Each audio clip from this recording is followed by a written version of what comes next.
অবশেষে নরেন্দ্র মোদী বাধ্য হলেন ডক্টর মোহাম্মদ ইউনূসকে কাছে টানতে, ডক্টর মোহাম্মদ ইউনূসের সাথে বৈঠক করতে। বাংলাদেশের বিভিন্ন মিডিয়া সহ দেশি বিদেশি সমস্ত জায়গায় আপনারা দেখেছেন গতকালকের একটি আলোচনার বিষয় ছিল নরেন্দ্র মোদী ডক্টর মোহাম্মদ ইউনূসকে দাঁড়িয়ে সম্মান জানাচ্ছেন। তার যারা সঙ্গপঙ্গ রয়েছেন সবাই এক বাক্যে নরেন্দ্র মোদী সহ সবাই ডক্টর মোহাম্মদ ইউনূসের জন্য দাঁড়িয়ে অপেক্ষা করছেন এবং ডক্টর মোহাম্মদ ইউনূস যখন প্রবেশ করছেন তখন সবাই তাকে সম্মান জানিয়ে তারপরে নরেন্দ্র মোদী তার সাথে হ্যান্ডশেক করে তারপরে বসেছেন। আপনারা দেখেছেন যে নরেন্দ্র মোদী গত পরশুদিন সম্ভবত আপনারা দেখেছেন একটি ছবিতে যে তারা ডিনার করতেছিলেন, সেই ডিনারের ছবিটি প্রকাশ পেয়েছে। সেখানে দেখা গিয়েছে যে নরেন্দ্র মোদীর আসলে মন ভালো নেই। একদিকে যেমন তার মন ভালো নেই, অন্যদিকে প্রফেসর ডক্টর মোহাম্মদ ইউনূস যে সকলের চাইতে সেরা তার একটি নজিরও আমরা সেখান থেকে দেখতে পেয়েছি। কি সেই নজিরটি? ডক্টর মোহাম্মদ ইউনূস যখন ইংলিশে কথা বলছেন তখন তিনি নির্দ্বিধায় অনর্গল, তার কোনো দোভাষী ছাড়া তিনি তার মতো করে কথা বলে যাচ্ছেন, কথা বলেছেন, আলোচনা করেছেন, স্মার্টলি সব কিছু হ্যান্ডেল করেছেন। কিন্তু নরেন্দ্র মোদীকে দোভাষী পিছনে রেখেই কিন্তু তার সেই ইংলিশগুলোকে ট্রান্সলেট করে তারপরে কথা বলতে হয়েছে। ডক্টর মোহাম্মদ ইউনূস যে বাংলাদেশের জন্য কত বড় একটি নেয়ামত, কত বড় একটি ভাগ্যবান আমরা, সেটা আজ আস্তে আস্তে ধীরে ধীরে আমরা কিন্তু অনুভব করতে পারছি। আমি শুরু থেকেই বলেছিলাম যে ডক্টর মোহাম্মদ ইউনূস না থাকলে এই গভর্নমেন্ট এতদিন টিকে থাকতে পারতো না এবং যে পরিমাণ ষড়যন্ত্র পার্শ্ববর্তী দেশ থেকে করা হয়েছে এই ষড়যন্ত্রের কারণেই আমাদেরকে ভেস্তে যেতে হতো, কারণ এই জনগণের বিরুদ্ধে প্রতিনিয়তই তারা ষড়যন্ত্র চলমান রেখেছে। কিন্তু আমরা থাইল্যান্ডের এই বৈঠকের পরে এখন মনে করতে পারি যে ভারত, পার্শ্ববর্তী দেশ এবং দেশের প্রধানমন্ত্রী নরেন্দ্র মোদী এখন বাংলাদেশের ব্যাপারে ভিন্ন কোনো চিন্তা করছে।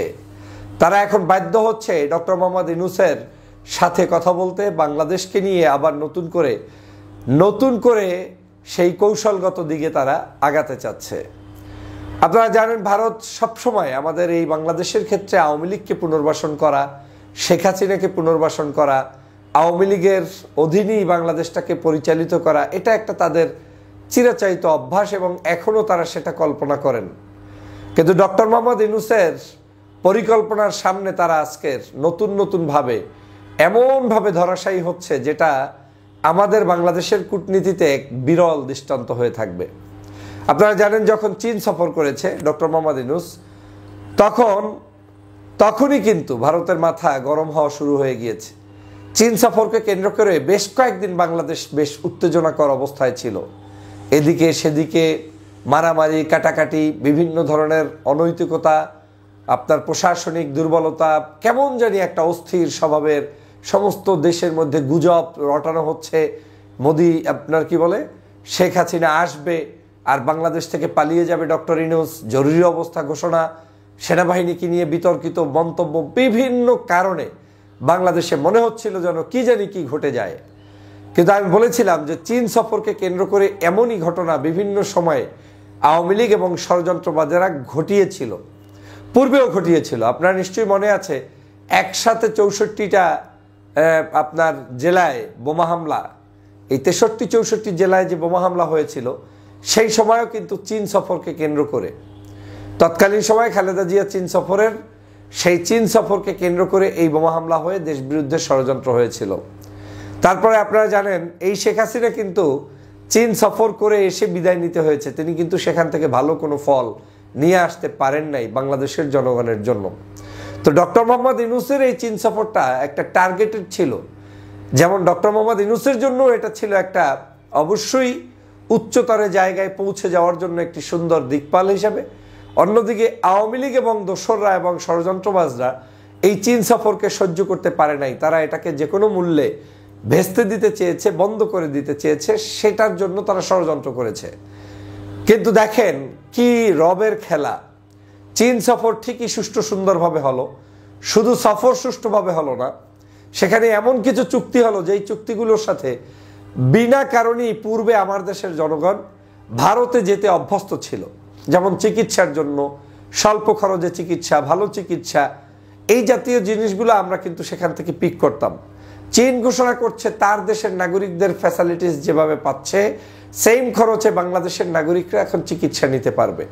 শুধু তাই না, চীন থেকে বিশেষায়িত হাসপাতাল নির্মাণ করা হবে বাংলাদেশে, যেখানে বাংলাদেশের জনগণ আর বাহিরে না গিয়েও চিকিৎসা ব্যবস্থার সুবিধা নিতে পারবে।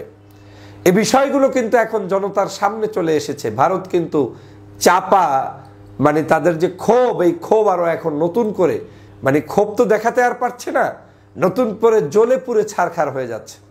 অন্যদিকে দেখেন 1 লক্ষ লোক নিয়ে ডক্টর মোহাম্মদ ইউনূস তিনি ইফতার মাহফিল করলেন সকল আপনার বাংলাদেশের এই যে রোহিঙ্গা যারা অবস্থান করছেন তাদেরকে নিয়ে, এবং তাদেরকে সেখানে গিয়ে তিনি যে অভয় বাণী শোনালেন, যে বক্তব্য দিলেন, ইতিহাসের পাতায় নতুন করে আবার তিনি নোবেল পাওয়ার মতো বক্তব্য দিয়েছেন। এবং আপনারা নিশ্চিত থাকেন ডক্টর মোহাম্মদ ইউনূস হয়তো তার জীবদ্দশায় আবারও নোবেল পুরস্কার পেতে পারেন, এবং সেরকম কাজই তিনি সংগঠিত করছেন, এবং সেরকম একজন ব্যক্তিত্বই আসলে ডক্টর মোহাম্মদ ইউনূস। ডক্টর মোহাম্মদ ইউনূস সেই 1 লক্ষ লোকের সামনে বলে এসেছিলেন যে আপনারা আগামী ঈদে, এই ঈদে তো আর সম্ভব নয়, আগামী ঈদে আপনারা আপনাদের নিজ বাড়িতে গিয়ে আপনারা ঈদ করতে পারবেন, কবর জিয়ারত করতে পারবেন, রোজা রাখতে পারবেন। এই যে একটা অভয়, এবং সেই ঘোষণার পরই ইতিমধ্যেই মিয়ানমার সম্মত হয়েছে প্রায় 1,80,000 বা কম বেশি তিনি এখন বাছাইকৃত লোকদেরকে তারা নিয়ে যাবেন মিয়ানমারে নেওয়ার জন্য সম্মত হয়েছেন। বাংলাদেশে গত 16 বছরে আওয়ামী লীগের এই আমলে এরকম একটা চুক্তি, এরকম একটা বাস্তবায়ন, রূপান্তর কেউ করতে পেরেছে, দেখাতে পেরেছে? পারে নাই। শুধু মুখের ভুলি দিয়ে, মুখের আওয়াজ দিয়ে জনগণকে ভুলভাল বুঝিয়ে রাখা হতো। আর সেই সময়ও এই মানুষগুলোকে এখানে স্থান দিয়ে তখন টার্গেট ছিল যে কোনো মূল্যে কোনো একটা নোবেল জয়ী হওয়া যায় কিনা। আসলে পরিকল্পনা করলেই নোবেল জয়ী হওয়া যায় না। নোবেল জয়ী হতে হলে নিজের মনের ভিতরের সেই অবস্থানটাও থাকতে হয় নোবেল জয়ী হওয়ার মতো মানের। আপনি যেই নেতাকে টুস করে ছেড়ে দিয়ে পদ্মা সেতু থেকে মেরে ফেলবেন, সেই নেতার মুখ থেকে আপনার বিরুদ্ধে একটা শব্দচয়ন হয় নাই যে আপনাকে টুস করে ফেলে দিবে, ছেড়ে দিবে। যাই হোক বন্ধুরা, আমার আজকের এই সকল সামগ্রিক কারণে এখন নরেন্দ্র মোদী বাধ্য হচ্ছে যে আজকের এই বাংলাদেশের সাথে সম্পর্ক আবার কিভাবে উন্নতি করা যায়, কিভাবে তারা আমাদের কাছাকাছি আসতে পারে, তার একটা নজির তিনি স্থাপন করতে চান।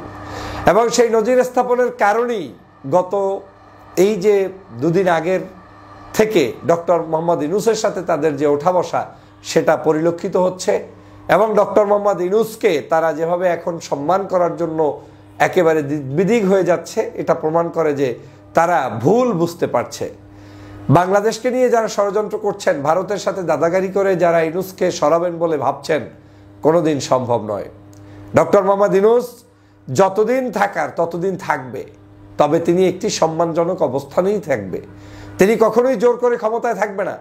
আমার তো বিশ্বাস তিনি জুনের মধ্যে নির্বাচন চেয়েছেন, তিনি জুনের মধ্যেই নির্বাচন করে বিদায় নেবেন। ডিসেম্বর থেকে জুন এই শব্দটা শুরু থেকে তিনি বলেছেন, এখনো বলছেন। কিন্তু এই ডক্টর মোহাম্মদ ইউনূস আজকের বিশ্বের কাছে একজন সম্মানের পাত্রে পরিণত হয়েছে, এবং বিশ্ব তাকে এখন সম্মান দেয়। দেখেন তারা যে অর্গানাইজেশন নিয়ে আজকের সেখানে সব অনুষ্ঠান করেছে, সেখানে বিভিন্ন দেশের প্রধানরা উপস্থিত থেকেছে, সেখানেও ডক্টর মোহাম্মদ ইউনূসের সম্মানটা আপনারা একটু তাকিয়ে দেখেন। এবং ডক্টর মোহাম্মদ ইউনূস সেখানে কি ভাষায় বক্তব্য দিয়েছে, এবং নেক্সট 2 ইয়ার্সের জন্য সেটা বাংলাদেশ সেখানে প্রতিনিধিত্ব করবে, চেয়ারম্যানশিপের দায়িত্ব নিয়েছে প্রেসিডেন্ট হিসাবে। তো সেই জায়গায় আজকের ডক্টর মোহাম্মদ ইউনূস এভাবে করে প্রত্যেকটি জায়গায় কিন্তু আমাদেরকে মুখ উজ্জ্বল করছে, দেশের মানুষের মুখ উজ্জ্বল করছে। ভারত ধীরে ধীরে পরাস্ত হবে এবং পরাস্ত হচ্ছে, এবং তাদের পরাস্ত হওয়ার কয়েকটা নমুনা কিন্তু আমরা ইতিমধ্যেই লক্ষ্য করেছি। তারা দাঁড়িয়ে থেকে ডক্টর মোহাম্মদ ইউনূসকে রিসিভ করা, তারা দাঁড়িয়ে থেকে ডক্টর মোহাম্মদ ইউনূসকে সম্মান জানানো, ইউনূসের সাথে বৈঠক করার জন্য বেদিক হয়ে যাওয়া। এবং ডক্টর মোহাম্মদ ইউনূসের কৌশলটা দেখেন, ইউনূস কিন্তু ভারতকে কখনোই এমনভাবে ঘায়েলও করে নাই যেটা একেবারেই সচরাচর সস্তা দামের ঘায়েল করা। তিনি ভদ্র মার্জিত ভাষায় কথা বলতেন, তিনি বাংলাদেশের বিষয়ে কথা বলতেন, তিনি 7 সিস্টার্স নিয়ে কথা বলতেন, এমন এমন জায়গায় তীর নিক্ষেপ করতেন যেগুলো ওদের ভিতরে নতুন করে কম্পন সৃষ্টি করেছে। তিনি বলেছে বাংলাদেশ শান্ত না থাকলে 7 সিস্টার্স শান্ত থাকবে না। এই একটা শব্দ কিন্তু তাদেরকে আজকের ঘুম ভাঙিয়ে দিয়েছে। এইভাবে করে তিনি যখন তার জায়গাগুলো ঠিক করে নিচ্ছেন এবং তিনি শুরু থেকে বলছেন যে আমাদের সম্পর্ক হবে ভারতের সাথে সাম্যের ভিত্তিতে, মর্যাদার ভিত্তিতে, তুমি আমাকে মর্যাদা দিবে, আমিও তোমাকে দিব। শেখ হাসিনার মতো বিক্রি করে দিব না, দালালি করব না। ওই কার্পেট ক্রস করে, লাল কার্পেট বাদ দিয়ে সবুজ ঘাস থেকে ক্রস করে তারপরে নেতা সাজতে যাব না শেখ হাসিনার মতো। ডক্টর মোহাম্মদ ইউনূস সেখানে সফল হয়েছে। আমার বিশ্বাস ভারতের নরেন্দ্র মোদীর সাথে এই যে বৈঠক, এই বৈঠকটি একটি বড় ধরনের পরিবর্তনের ইঙ্গিত এখান থেকেই পাওয়া যায় এবং বাংলাদেশের রাজনীতিতে বড় ধরনের একটি পরিবর্তন এনে দিবে। বাংলাদেশকে আর কেউ দাবিয়ে রাখতে পারবে না, বাংলাদেশকে দাবিয়ে রাখার সুযোগ নেই। বাংলাদেশ আপন মনে এগিয়ে যাবে, আপন মনে এগিয়ে যাচ্ছে এবং বাংলাদেশের সেই নেতৃত্ব কিন্তু আছে। আপনারা দেখেন সাম্প্রতিক সময় এত সুন্দর একটি ঈদ হয়ে গেল, কোনো ক্যাচাল নেই, ঢাকা শহর নীরব নিস্তব্ধ। কত কথা শুনেছেন, ডাকাতি হবে, এটা হবে, সেটা হবে, কোনো ডাকাতের খবর নাই। কিছু দুর্ঘটনা ছাড়া আল্লাহর রহমতে এই ঈদটা এত সুন্দর কেটেছে।